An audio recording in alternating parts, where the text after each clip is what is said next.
pense que ce déséquilibre est source de mouvement. Alors, tant pis, puisque tu m'y pousses, on va faire un peu de philosophie. J'étais très passionné quand je faisais mes études, puis ensuite par les épicuriens.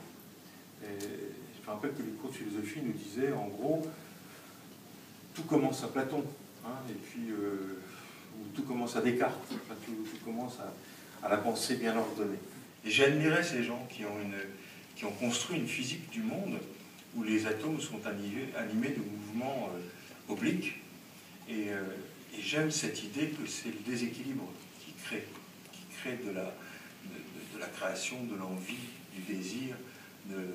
Et je pense que, y compris ma frustration de vie, frustration de mère, c'est quelque chose qui est positif, c'est quelque chose d'utile. Je sais par exemple que je ne ferai jamais le tour du monde. Mais j'ai envie d'aller voir, d'aller voir ce que je peux voir, ce que je peux connaître. Puis le coup du serpent, de la pomme, puis on passait au déluge. J'aimais bien le déluge, ça n'était pas très éloigné du climat breton. À l'automne, l'idée d'embarquer tous ensemble sur un grand navire me séduisait. En outre, cette cosmogonie n'était pas sans attrait. Les eaux du dessus, les eaux du dessous, c'était une vision de l'univers qui me convenait assez. L'écriture est une jouissance parce qu'elle est mystérieuse comme le plaisir. Vous avez 2 heures pour réfléchir là-dessus. Pendant que tu écris, non, franchement, tu ne doutes pas.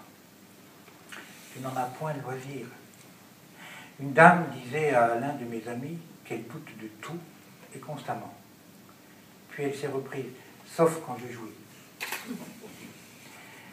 A-t-elle ajouté, voilà qui résumerait l'écriture, sauf que l'écriture, c'est long.